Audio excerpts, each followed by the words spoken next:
അതിനെക്കാട്ടി സുന്ദരിയാണ് നേരിട്ട് കാണുമ്പോൾ. എങ്ങനെയുണ്ട് നമ്മുടെ കമന്റ് ബോക്സിൽ ഇവിടെ കണ്ടിട്ടാണോന്ന് വെച്ചിട്ട് കുറെ ആൾക്കാർ പറയും. അല്ല അങ്ങനത്തെ അങ്ങനെ ഇഷ്ടം പോലെ ആൾക്കാർ പറയല്ലോ.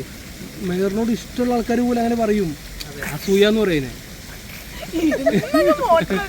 അല്ല വേറെ എങ്ങനെയുണ്ട്? വേൾഡ് കപ്പ് എങ്ങനെയുണ്ട്? തീരാറായി. സങ്കടമാണ്. ഇപ്രാവശ്യം നല്ല ആരടിക്കും? ഓഫ് കോഴ്സ് ഫ്രാൻസ് അല്ലെങ്കിൽ ഇംഗ്ലണ്ട്. അർജന്റീന അടിക്കൂല? അർജന്റീന എനിക്കറിയില്ല. എനിക്ക് ഫ്രാൻസ് അല്ലെങ്കിൽ ഇംഗ്ലണ്ട് കപ്പ്. അല്ല CR7 പോയല്ലോ, പുറത്തോട്ട് പോയി. ഭയങ്കര ഇഷ്ടമായിരുന്നല്ലോ മെഹറിനെ. എന്താ ഇഷ്ടപ്പെട്ടൂടെ?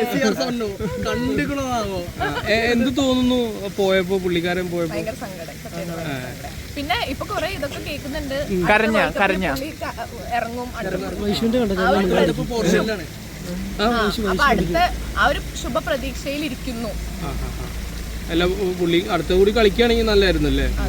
കാരണം ഇത്രയും ഒരു ലെജൻഡിന് ഒരു വേൾഡ് കപ്പ് എടുക്കണം എന്നുണ്ടായിരുന്നു. അത് കഴിഞ്ഞിട്ട് പുള്ളി വിരമിച്ചോട്ടെ, കുഴപ്പമില്ല. അത് കഴിഞ്ഞിട്ട് പിന്നെ എല്ലാരും പറയണേ ഈ മെഹർ ഒരാൾക്കാരെ റീക്രിയേറ്റ് ചെയ്യില്ലേ, എന്താ അതിന് പറയാ, തമ്മന്നൊക്കെ ചെയ്തിട്ടുണ്ടല്ലോ. അസീനെ ഇല്ല പോട്ടെ, അസീനെ ചെയ്തപ്പോ മാറിപ്പോയി. അല്ല പേര് മാറിപ്പോയി. അസീനെ ചെയ്തിട്ടുണ്ടല്ലോ. ഒരു രക്ഷയില്ല. ഭയങ്കര തെറിയായിരുന്നു കമന്റ് മൊത്തം. ഞാൻ ആ കമന്റ് കണ്ടിട്ടുണ്ടല്ലോ. എന്താ വേറെ ആൾക്കാർക്ക് ഇത്രയും എന്താ? അതെ ഞാനും വായിച്ചു. നല്ല കമന്റ്സ് ആയിരുന്നു. അല്ല എങ്ങനെ സാമ്യം ഉണ്ടായിരുന്നു? എന്തായിരുന്നു എല്ലാരും പറഞ്ഞു? റീക്രിയേറ്റ് എന്ന് പറയുന്ന തല വെട്ടി കൊണ്ടുവന്ന് വെക്കലല്ല. ലൈക്ക് നമ്മളാണെങ്കിൽ അവരുടെ മേക്കപ്പ്, അവരുടെ ഡ്രസ്സ്, ലൈക്ക് ഹെയർ സ്റ്റൈൽ, ഇതൊക്കെയാണ് നമുക്ക്. കാരണം പുള്ളിക്കാരിയുടെ പാരന്റ്സ് വേറെയാണ്, എന്റെ പാരന്റ്സ് വേറെയാണ്. ഞാൻ എനിക്ക് ഒരിക്കലും പറ്റില്ല. കാരണം നമ്മളാണെങ്കിൽ അങ്ങനത്തെ ഒരു അവരുടെ മേക്കപ്പ് അല്ലെങ്കിൽ അവരുടെ കോസ്റ്റ്യൂം ഇഷ്ടപ്പെട്ട് നമ്മൾ അങ്ങനെ ചെയ്യുന്നു. അതിനിപ്പം എനിക്കതുകൊണ്ട് അല്ല കമന്റ്സ് കണ്ടിട്ട് കോൺഫിഡൻസ് ഒക്കെ കുറയാറുണ്ടോ?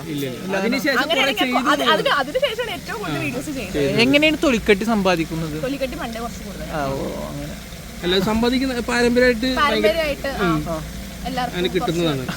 മെഹർ ശരിക്കും ഒരു ടീച്ചേഴ്സിന്റെ ഒരു മകളല്ലേ? ടീച്ചറിന്റെ. അപ്പൊ ഈ ടീച്ചർമാരെ, അതായത് അങ്ങനത്തെ മക്കളൊക്കെ സാധാരണ നല്ല പഠിപ്പിച്ചിട്ട് ഭയങ്കര ഒന്നെങ്കിൽ ടീച്ചർമാരാവും അല്ലെങ്കിൽ ഡോക്ടർമാരാവും, അങ്ങനത്തെ സംഭവിക്കണം. മെഹർ എങ്ങനെ ഈ ഒരു മേഖലയിലേക്ക്? അതല്ല അങ്ങനെയല്ല. അപ്പൊ ഈ ഒരു മേഖലയിലേക്ക് വരുമ്പോ സാധാരണ അങ്ങനത്തെ ആൾക്കാർ സപ്പോർട്ട് ചെയ്യാറില്ല. അല്ല ഇപ്പൊ ഞാൻ പറഞ്ഞറിയോ, മെഹറിനൊരു വീഡിയോ ഇപ്പൊ ഇട്ടിട്ടുണ്ട്. എനിക്ക് ഭയങ്കര ഇഷ്ടപ്പെട്ടു. കാരണം എന്ന് വെച്ചാല് ഇതൊക്കെ ആഗ്രഹങ്ങളുണ്ടാവും, പക്ഷെ മെഹർ സ്വന്തമായിട്ട് പൈസ കൊണ്ട് അധ്വാനിച്ചിട്ട് ഇതൊക്കെ സാധിക്കുന്നുണ്ട്. ഒരു BMW എടുത്തു. അതാ ഞാൻ പറഞ്ഞിരുന്നേ. കാരണം ഈ ഡോക്ടർ ആയാലും എഞ്ചിനീയർ ആയാലും എടുക്കാൻ പറ്റാത്ത സംഭവങ്ങള് 18 വയസ്സിൽ മെഹർ സമ്പാദിച്ചു. ഓക്കെ സോറി, 6 വർഷത്തിന് മുമ്പുള്ള 24 വയസ്സിൽ അല്ലേ? 24 വയസ്സിൽ സമ്പാദിച്ചു. സെയിം ഏജ് ഞങ്ങളുടെ അല്ല ഏജ് അല്ല മെഹർ. അപ്പം മെഹറിനെ പോലത്തെ 24 വയസ്സിൽ ഇപ്പോഴും എവിടെ എത്തിപ്പെടാത്ത കുറേ ആൾക്കാരുണ്ട്. താങ്ക് യു, നല്ല സൗണ്ട് പോയി തന്നെ അല്ലേ വേറെ.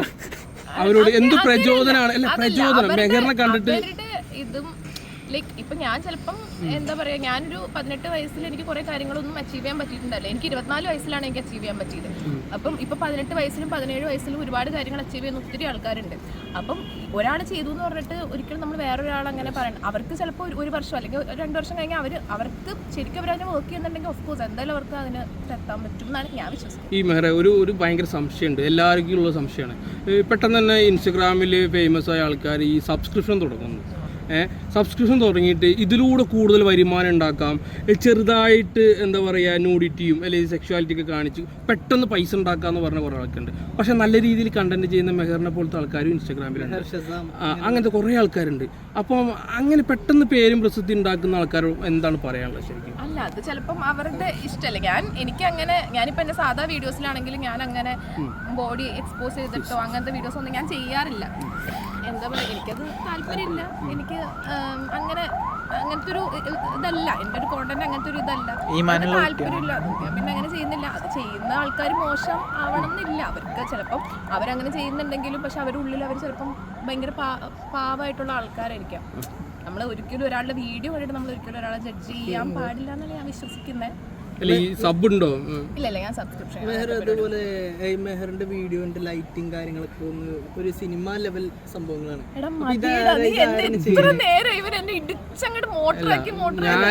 ഞാനൊക്കെ പരിചയപ്പെട്ട സമയത്ത് ഞാൻ വിചാരിച്ചു ഭയങ്കര ജാടയായിരിക്കും. കാരണം വെച്ചാൽ ഇത്രയും സബ് ഇതൊക്കെ ഉള്ളത് കൊണ്ട്, ഫോളോവേഴ്സ് ഉള്ളത് കൊണ്ട് ചിലപ്പോൾ നമ്മളെ മൈൻഡ് ചെയ്യാണ്ടൊക്കെ പോകാമല്ലോ. പക്ഷെ നമ്മൾ പരിചയപ്പെടുമ്പോൾ നമ്മളോട് സംസാരിക്കുന്ന ഒരു മെഹർ ഉണ്ടല്ലോ, അതേ മെഹർ തന്നെയാണ് ഇപ്പോഴും. കാരണം അന്ന് അല്ല നമ്മളിപ്പോ ഞാൻ എൻ്റെ കേസ് വേണ്ടി എടുക്കാം. അപ്പൊ ഞാൻ മെഹർ അന്ന് കാണുമ്പോൾ സംസാരിക്കാം. അന്നേരം ഞാൻ പറഞ്ഞു, മെഹറിനെ പരിചയപ്പെടുന്ന സമയത്ത് ഞാൻ പറഞ്ഞു, മെഹറെ അന്ന് കണ്ടപ്പോഴും ഭയങ്കര ജാടയാണെന്ന് തോന്നി. അങ്ങനെ കുറെ ആൾക്കാർ പറയാറുണ്ട്. എന്തോ മുഖം കാണുമ്പോൾ ജാടയെന്ന് ചിലപ്പോ അങ്ങനെ. ഞാൻ എന്താണെന്നറിയോ, എൻ്റെ ഒരു ഡിഫോൾട്ട് എൻ്റെ മുഖം എന്ന് പറഞ്ഞു കഴിഞ്ഞാൽ ഞാനിങ്ങനെ വെറുതെ ഇരിക്കുമ്പോൾ എൻ്റെ മുഖം ഇങ്ങനെയാ. അപ്പൊ ചിലപ്പോൾ അങ്ങനെ കാണുമ്പോൾ അവർക്ക് ജാടയായിട്ട് തോന്നും. പക്ഷെ അടുത്തറിയുമ്പോഴല്ലേ, നമുക്ക് പേഴ്സണലി ഒരാൾ അടുത്തറിയുമ്പോഴല്ലേ. ഇപ്പം ഇൻസ്റ്റഗ്രാമിലൊക്കെ ഇങ്ങനെ കണ്ടിട്ട് കുറെ ആൾക്കാരൊക്കെ ഇങ്ങനെ സംസാരിക്കുമ്പോൾ പറയും, കാണുമ്പോൾ ഭയങ്കര ജാടയായിട്ടാ വിചാരിച്ചത്, സംസാരിക്കുമ്പോഴാണ് എന്നൊക്കെ പറഞ്ഞിട്ട് അങ്ങനെ കുറെ പേര് ഇങ്ങനെ സംസാരിച്ചത്. മെഹർ അതുപോലെ ഇപ്പൊ ഇൻസ്റ്റഗ്രാമിൽ ഒരു ട്രെൻഡാണ് എക്സ്പോസിങ് പീപ്പിൾ എന്ന് പറയുന്നത്. അതിനെ കുറിച്ച് എന്താണ് പറയാനുള്ളത്? അതായത് വെറുതെ വാട്സപ്പ് ചാറ്റുകൾ കാര്യങ്ങൾ പുറത്തു വിടുന്നു. നിങ്ങൾ എന്തിനാണ് ഇതൊക്കെ? നിങ്ങൾ എന്റെ അടുത്ത് വല്ല വേൾഡ് കപ്പിനെ പറ്റി വല്ല മറ്റേ എന്താ അർജന്റീനയിലത്തെ 5 പ്ലെയേഴ്സോ എന്റെ അടുത്ത് ചോദിക്കല്ലേ. എനിക്ക് അങ്ങനെ അതിന് മാത്രം ബുദ്ധിയൊന്നും ഇല്ല, അങ്ങനത്തെ വലിയ ഇതിനെ പറ്റി സംസാരിക്കാനും. ഈ വേൾഡ് കപ്പ് അനുയോജ്യമായിട്ടുള്ള വീഡിയോകൾ ഇട്ടതിൽ ഏറ്റവും കൂടുതൽ റീച്ച് കിട്ടിയ ഏത് ടീമിന്റെ വീഡിയോ ഇട്ടിട്ടാണ്? നിങ്ങൾ അർജന്റീന ഫാൻ ആയതുകൊണ്ട് അതിന്റെ ഇത് പറയണമെന്നല്ലേ. അർജന്റീനയുടെ വീഡിയോ ആണ് ഏറ്റവും കൂടുതൽ. ഇപ്പൊ അർജന്റീന വീഡിയോ എടുക്കാൻ നേരത്തെ അതിനകത്ത് നമ്മുടെ ഒരു 7 കളിക്കാരുടെ പേരുകൾ പറയുന്നുണ്ട്. അപ്പം അത് ഓൾറെഡി ഇതിനു വേണ്ടി പഠിച്ചെടുത്തോണോ അല്ല ഇവരൊക്കെ നേരത്തെ അറിയാം? ഇല്ല, എനിക്കാണെങ്കിൽ അർജന്റീനയില് അറിയുന്ന മെസ്സി, അൽവാരിസ്, പിന്നെ ഡി മരിയ എന്ന് പറഞ്ഞ പണ്ടൊരു പ്ലെയർ, അങ്ങനത്തെ കുറച്ച് പ്ലേയേഴ്സിനെ മാത്രമേ എനിക്ക് അറിയുള്ളൂ. ഈ ഒരു സീരീസ് ചെയ്യാൻ തുടങ്ങിയപ്പോഴാണ് എല്ലാ പ്ലേയേഴ്സിന്റെയും പേര് പഠിച്ചത്. ഇപ്പൊ എനിക്കാണെങ്കിൽ ഏത് ടീമിനെ ചോദിച്ചാൽ ഒരു 5 മാർട്ടിനസ്, ഒരു 5 പേരൊന്ന് പറയാം നമ്മുടെ പ്രേക്ഷകർക്ക് വേണ്ടി. മാർട്ടിനസ്, അൽവാരിസ്, ഗോൺസാലസ്, പിന്നെ മെസ്സി, മോലിന, പരേഡസ്, സെനേസി. മതി മാർട്ടിനസ് തന്നെ ഒരു 4-4 ഉണ്ട്. അപ്പൊ അങ്ങനെ പറഞ്ഞാൽ മതി. 3 മാർട്ടിനസ്. കഴിഞ്ഞ സീസൺ കളി കണ്ടിട്ടുണ്ടായിരുന്നോ? കഴിഞ്ഞ സീസണില് സെമി തൊട്ടാ കണ്ടുള്ളൂ. ഫുള്ള് കാണാൻ പറ്റില്ല, പഠിക്കുന്ന സമയമായിരുന്നു. അപ്പോൾ നമുക്ക് TV ഒന്നും എപ്പോഴും കാണാൻ പറ്റും. ഈ കോസ്റ്റ്യൂം ഒക്കെ ആരും മെഹ്റാജ് സെലക്ട് ചെയ്യുന്നത്? ഇങ്ങനത്തെ കോട്ട് സൂട്ടൊക്കെ ഇട്ടിട്ട്? അല്ല ഞാൻ ചോദിച്ചാ മെഹറിനാണോ ഇതിന്റെ അപ്പിയറൻസ് ഒക്കെ ചെയ്യുന്നത്? അല്ല പുറത്തുനിന്ന് ഏതെങ്കിലും ടീം അങ്ങനെ ചെയ്യുന്നുണ്ടോ? കോസ്റ്റ്യൂം ഡിസൈനർ എങ്ങാനും ഉണ്ടോ? ഇല്ല, ഷൂട്ട്സിന് ടീമുണ്ട്, അല്ലാതെ പിന്നെ ഒരു ന്യൂസ് വന്നിട്ടുണ്ടായിരുന്നു, മെഹർ ഫിഫയിൽ നിന്ന് വിളിച്ചിട്ടുണ്ടായിരുന്നു. അവർ ഫിഫന്റെ ഏതോ ഒരു എന്താ പറയുക മാർക്കറ്റിംഗ് ടീമായിട്ട് ടൈപ്പ് ആവാൻ പോകുന്നു എന്നൊക്കെ പറഞ്ഞു. ഭയങ്കര ഫേക്ക് ആണെന്നൊക്കെ ആൾക്കാർ പറയുന്നുണ്ട്. മെഹർ തന്നെ പറഞ്ഞു ഇല്ലേ? അത് സത്യമല്ലേ? എന്താണ് ഫിഫന്റെ ആയിട്ട് എന്താ പറയാ സപ്പോർട്ട് ചെയ്യുന്ന ഏതോ ഒരു മാർക്കറ്റിംഗ് ടീം? അതല്ല, ഈ പ്രാവശ്യം നിങ്ങളുടെ വീഡിയോ കണ്ടിട്ട് വിളിച്ചെന്നല്ലേ പറഞ്ഞേ? ഇല്ല, ഫിഫന്റെ ഒരു സ്പോൺസർ ആയിട്ട് ഞാൻ കൊളാബറേറ്റ് ചെയ്തിട്ടുണ്ടായിരുന്നു. ഡവ് ഫിഫന്റെ എന്താ പേഴ്സണൽ ഹൈജീൻ പാർട്ണറോ അങ്ങനത്തെ എന്തോ അവരായിട്ട് കൊളാബറേറ്റ് ചെയ്ത് അവരുടെ ഒരു പ്രൊമോഷൻ വീഡിയോ ചെയ്തിട്ടുണ്ടായിരുന്നു. എന്റെ മുന്നേ മലയാളി ഞാൻ കണ്ടു ഹിന്ദിയിൽ. ഞാൻ വിചാരിച്ചു മെഹർ എന്താ ഹിന്ദി പറയണത്. ശരിക്ക് അങ്ങനെ ചെയ്തിട്ടുണ്ട്. എത്ര കോടി കിട്ടി? അതല്ലേ BMW എടുത്തത്? ഈ വയസ്സിൽ BMW എടുക്കുന്ന മലയാളികളിൽ കുറവായിരിക്കില്ലേ? അതെ, ഞാൻ എടുക്കും അടുത്ത മാസം. സ്ത്രീകളിൽ കുറവായിരിക്കും. ശരിയാണ്. അപ്പോൾ ഓൾ ദി ബെസ്റ്റ് മെഹർ. അടിപൊളിയായിട്ടുണ്ട്, എല്ലാം ഭംഗിയായിട്ട് നടക്കട്ടെ.